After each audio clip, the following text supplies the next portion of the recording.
All right, imagine this. One day you're a super successful, no-nonsense radio producer, and the next, you're an explorer of other dimensions.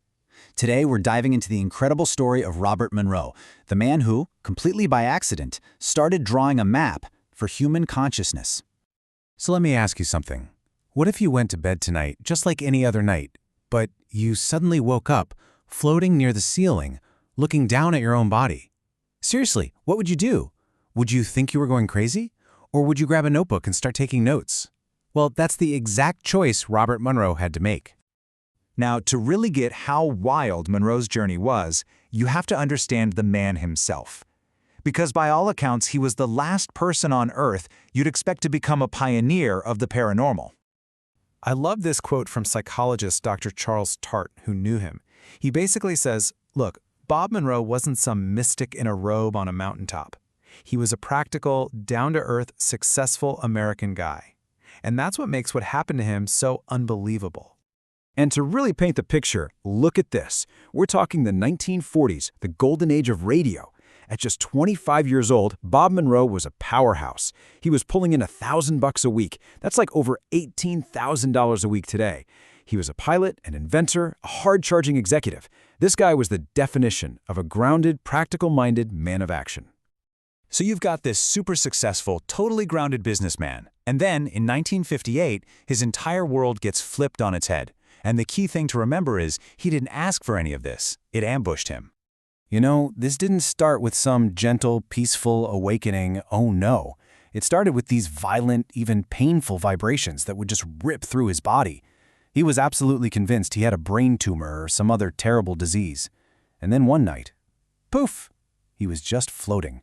And he looked down and saw his wife in bed next to him. His first out-of-body experience.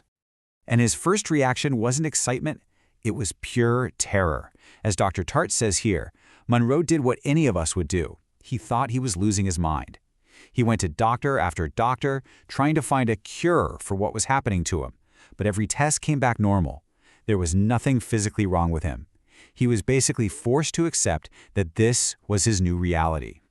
But this right here is where the story gets really interesting. Because when he was faced with something that no doctor could explain, his true nature kicked in. The panic started to fade, and the pragmatic, no-nonsense inventor took over.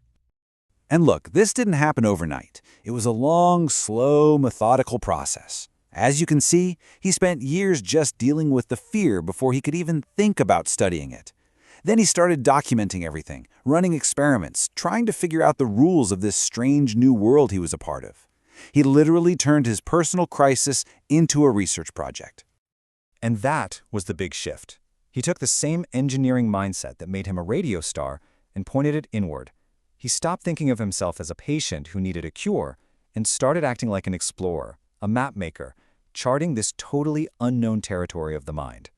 And all of this methodical research led him to his greatest creation, a technology designed to help anyone reliably access these altered states of consciousness. The secret sauce behind it all is something called binaural beats, and it's actually pretty simple when you break it down. Let's say you put on headphones and play a tone of 440 Hz in your left ear and a slightly different tone, say 434 Hz in your right ear. Your brain hears the difference and creates a third phantom beat, a rhythmic pulse at 6 Hz. It's an auditory illusion, but a powerful one. Monroe took this idea and ran with it, patenting a process he called hemisync, which is short for hemispheric synchronization. He figured out that he could use these specific sound patterns to gently guide the brain into different states, like deep meditation or relaxation. But here's the kicker, all while keeping the mind totally awake and alert. And the first major milestone, the foundational state he mapped out, he called Focus 10. Now, think about this for a second. Your body is completely, 100% asleep. All the physical signs are there, but your mind, it's wide awake, totally aware, and ready to go. He had basically built a stable, reliable launchpad for exploring consciousness. So after decades of this kind of exploration, the model of reality that he came up with was, well, it was radically different from the conventional view, right? The standard scientific view is that consciousness is just a side effect of the brain. It's in your head, and when the brain dies, it's over. But Monroe's experience pointed to the opposite, that the brain is more like a radio receiver for a consciousness that is fundamental, non-local, and doesn't end with physical death. But Monroe wasn't the kind of guy to just keep all this to himself. He was an engineer and a producer, remember? He wanted to build something tangible, to take the map he'd created and share it with everyone. So, in the 70s, he took the money he'd made from his business career and founded the Monroe Institute. It wasn't a church or some new age belief system.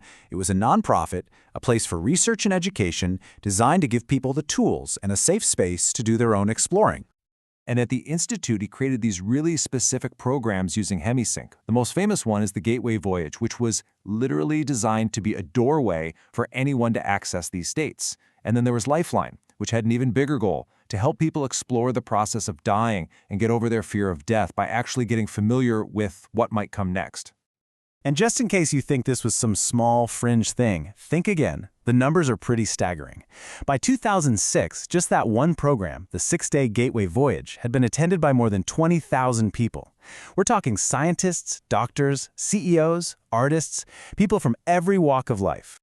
When you look back, his legacy is just huge. You've got his 3 classic books that tell the whole story. You have the Monroe Institute, which is still going strong. You have the HemiSync technology itself, which is now used for everything from helping with surgery to just reducing stress. And he even gave us a new language to talk about this stuff, popularizing terms like OBE. But maybe the most important part of his entire legacy was this one simple idea he repeated over and over again.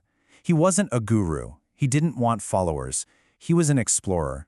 He basically said, look, don't believe a word I'm telling you. Here are the tools. Go find out for yourself. And I think that's the perfect way to wrap this up. Robert Monroe never claimed to have all the answers. He just took his own terrifying experiences and painstakingly turned them into a map of our inner worlds that's available to anyone who's curious enough to use it. He showed us a possible path, but he insisted the journey is always up to you. So, where would you explore?